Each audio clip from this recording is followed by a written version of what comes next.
What's up, guys? Welcome to tournament pre-fishing. How I do tournament pre-fishing is probably a little bit different than how other guys do it. I spend time at the body of water and I try to dial in my game plan. Once I do that, I actually document it and then I execute it the weekend before the event. I go and I basically run through as if I'm fishing the tournament, essentially simulating that event. I fish all the areas that I've designated that I want to fish. I use the specific baits that I found that work or the ones that I think are going to work, and I run through my game plan, use all that information to dial in the final plan for the tournament. So that's what we're doing today. We're starting obviously at the ramp. We're working our way up to the first point. I'm gonna show you guys. So basically the ramp is right here, and there's a point that's literally right off of the ramp. It's a little in-cut bay, has a little bit of deeper water access, some overhanging limbs, some rocks, a lot of the kind of stuff that smallmouth, largemouth like to live on. We're gonna go in here and try to see if we can get on a 5-fish limit early. I do not necessarily think there's gonna be bigger than average fish in here, but I do wanna try to start right in this area early, get a limit, and then work on upsizing. I do limit myself to how much time I have. I also basically mentally try to focus on it as if it is a tournament. I want to catch the biggest 5 fish I can in the window of time I have. And that's how I practice for a tournament, is really basically simulating how the event's going to go so that maybe, just maybe, I'll have the perfect plan when the money's on the line. So we're gonna get up to this first point. We're gonna do a little bit of dinking and dunking with finesse baits. Probably gonna use a little bit of forward facing sonar, see if we can find some fish swimming around, and see if we can get on a big 5-fish limit. Yep, he's on it. Oh, he's coming after it again. He's gonna hit it. Yep, he wanted it. He came back for it. That's awesome, guys. If you saw that on the camera, I'm gonna show you guys. That was freaking cool. He saw this thing. I ripped it away from him. He came back for it and shot up after it. He wasn't going to let that get away from him. Wow, I got him right in a weird spot too. All right. But yeah, not a huge fish. I mean, we're not even going to score him because in a tournament, he's not going to help me in any way. But it proves that they like that bait and they're aggressively eating, because he was not going to let me, in this case the bait, get away from him. I gotta figure out how to get this out of you though, bro. I don't like hurting these fish, so I'm trying to figure out a good way to unhook him without ripping it out of his mouth.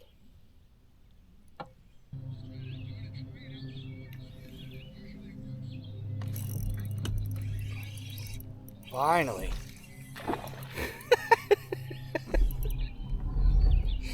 I love how these things just think they're freaking jet fliners and just fly. Come here, bud. Come here. All right, dude. Come here. You're not even that big, homie. Come here. Oh, I freaking love how they fly, man. This place is cool for that. All right, guys. Fat fish, but not a big one. Not going to help me out. So I'm probably going to abandon this area. I'm only seeming to find little guys. I'm only seeming to find small fish. I've actually seen some of them. The water here is extremely clear, and I can actually see them swimming around. So we're going to do two things. One, we're going to change baits. We're going to go with a larger bait. And two, we're going to move on to largemouth. There's a grass flat on the other side of this area. So I'm going to speed fish my way out just in case I'm wrong. Just in case there is some bigger smallmouth hanging out. We're going to just basically crankbait our way out of here, hit the point, and then I'm going to go to area 2. I'm going to show you guys on the map right here. Area 2 is across from where I'm currently at. It's an area that has a little bit of ledge stuff like what I'm fishing now, but it also has some grass flat on the other side of it. And it's pretty much the only area other than one other section on this whole lake that has grass. The rest of it is pretty just solid rock boulder style. So we're gonna work over there. I'm gonna try to run a swim jig, a chatterbait if it'll make it through, and a square bill, and do a little reaction. We're gonna spend some time in that area because I haven't vetted the open part of the water. Really only we're at the shoreline. But we're gonna head over there. We're gonna play around on that, and then we're gonna see if we can get on something bigger than these little guys I've been catching. All right, so we fished area 1. We're working on area 2. Have not caught a fish in area 2 at all. I'm very disappointed about that. I was thinking that there was going to be some cruising, largemouth, and things like that. This is a huge grass flat, so what we're going to do is we're not giving up on it yet. We're going to do a little zigzag pattern, and we're going to kind of basically just go back and forth. I'm going to work up, go up a shoreline, go back across, go back, and just kind of keep going until I either locate some fish or I really truly determine that there's just nothing viable about it. And really, it's just a matter of locating a few bites. That's what's cool about a tournament, is that 5 fish can ultimately win you a tournament, but you need the right 5 fish, and that's what we're looking for right now. I'm rolling a swim jig because there's a lot of submergent grass that my bait kept getting hung up in. So crankbait, anything with treble hooks wasn't really worth it. I might even bust out a topwater in a little bit. I'm thinking possibly a spook, work it along the edges of the grass here and just kind of slow roll it back and forth across the grass, because sometimes those fish will hold up right on the edges of grass, and if you walk a slow moving topwater, they will come out and smash it. But other than that, so far the plan is a complete failure. I haven't had any fish that were really worth scoring. They weren't really useful in any sense, so I need to keep looking, keep working, and maybe adjust as the day goes on.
Due to the lack of clouds, no wind, 90+ degree temps, Binya decided to head over to a small island and take a swim to cool off.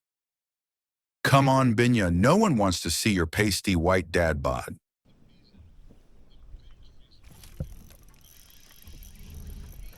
Hey, come back, you're good luck. I just forward facing this one. It's the biggest fish I've caught all day.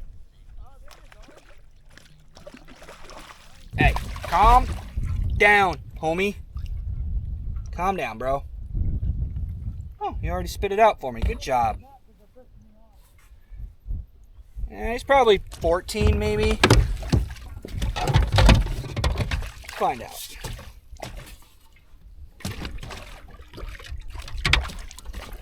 Alright guys, so who I was just talking to is I met up with my boy Chris. You guys who follow the Spawn podcast, he's one of my co-hosts. He's out here actually pre-fishing for the same tournament. And we both have been kind of struggling, to be honest. This has been a very struggleful lake. This one right here is 14.75 inches, which makes me think that the ones I was catching may have been a little bit bigger. All right, so I've got a few fish on the board. They've all been fairly small. I may have messed up by not measuring the first 3. So we're gonna do some conservative math. The fish that I caught prior were about the same size as the one I just got. The one I just got was 14.75. So doing conservative, like super conservative math, I'm gonna say those fish were all 12 inches that I caught originally, 36 inches. Then we're gonna add in the 14. I'm even gonna round down on the 14 to make it even more conservative. So we're gonna say 50 total inches is what I have with 4 fish. So the goal now is to try working a new strategy that I think is really gonna pay off in the tournament. Is I'm gonna roll moving baits through the column and only really stop when I find something on the graph that looks like a suspending fish that I can then cast to. And I'm just gonna keep doing that to cover as much water as possible. I'm gonna have to rework my game plan because the fish just weren't having it. You know, they were not biting on the other side of the lake, and this side has always been kind of a sneaky productive area. So I might be changing the zone 3 area that I'm in right now. I'll show you guys on the map what I mean by the zones. This is zone 3. This is going to be an area that's going to become zone 2. I think we're going to work our way down the other point, come down into here, and then work our way back towards what was the original. That's going to be kind of the reworked plan. I'll go over that whole thing during the tournament video, but moral of the story is I don't have nearly enough inches and nearly enough confidence in the current game plan. So we're going to roll through, cover as much water as we can over the next hour and a half, try to see if we can pick off a couple more fish, get a complete limit, maybe cull a couple times, and then we're just going to have to go on faith that I can figure it out at the next event. Got one.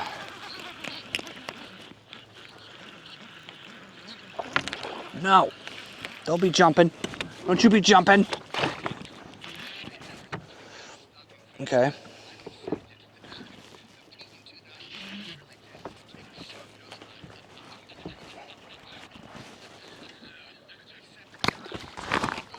Okay, we're gonna measure this one.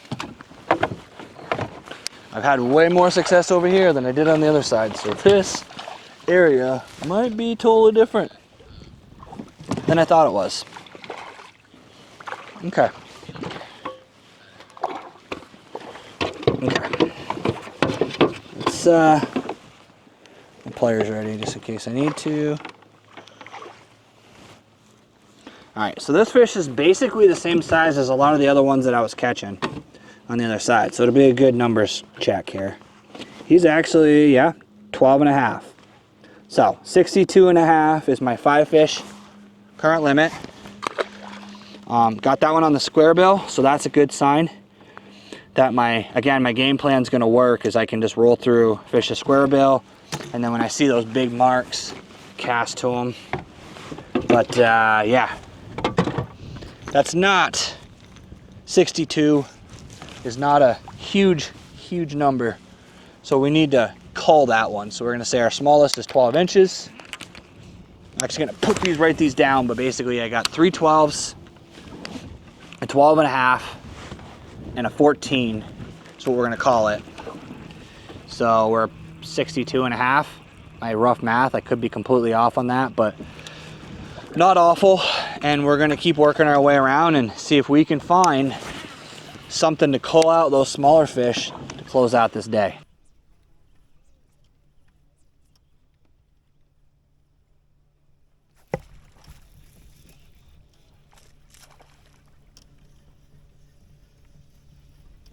It's gonna help, but he's a jerkbait fish.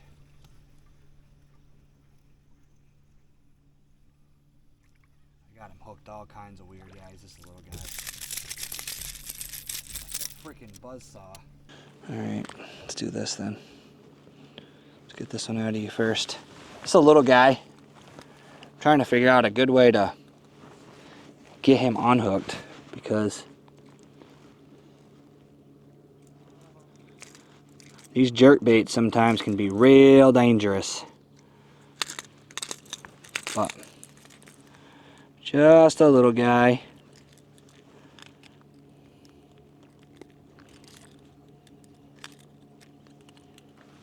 Little guy. Okay, so here's how everything is broke down so far. Zone 1 had fish. We got some fish, and there was definitely success in that zone. We're gonna call that area a success. Wacky rig worked. They were chasing the crankbait. I actually think that that area probably would have produced with a jerkbait too if I'd figured that bite out a little sooner. Then we moved across to zone 2. Zone 2 is where things get interesting. I came into this day thinking that zone 2 was going to be the deal. That was going to be the place that I needed to be, how I had to catch fish. I thought that largemouth are bigger in this body of water. There's fewer of them, but when you do get on one, they tend to be the bigger fish. So I thought working the grass flat, working the edges where there is some rock meeting grass was going to result in fish. It didn't work out. Red X on that part. What that means is we're gonna have to change the plan, which is what I did. I pivoted and I went a little bit towards the boat ramp. I kind of went outside of zone 2, a little further north than I originally intended. I managed to get on a couple of fish with a jerkbait, and that did seem like there was the ability to get some like rogue fish out there, but I'm not so sure zone 2 is really gonna work out at all. That whole area is probably gonna get changed. So then I moved down the shoreline from the edge of zone 2 towards zone 3. I fished that whole shoreline, had 0 bites, 0 of anything interesting. That whole section, I don't think it's gonna be worth it. I've never caught fish really along that shoreline, so that really didn't work out either. We got into zone 3, and that's where everything changed. I got on some jerkbait fish, some crankbait fish. I caught the swim jig fish that I lost that would definitely have culled my smallest. So zone 3 was a success, and that was the area that I was unsure about. And honestly, it's surprising to me because now it's the area I'm the most confident in. But yeah, so far, zone 1, zone 3, success. Zone 2, epic fail. We got a little bit more fishing coming your way, so hopefully we can get on some big ones. If not, I'll see you guys at the truck. Stop recording. Binya refished zone 1 and caught nothing. He had to meet Chris at the ramp to pick up his new frog rod, so he went back to shore a little earlier than planned and forgot to record an outro. What a dummy. So we are going to end the video right here. We appreciate you watching. If you haven't already, hit that like button, hit that subscribe, and as always, let's get out there and catch more fish.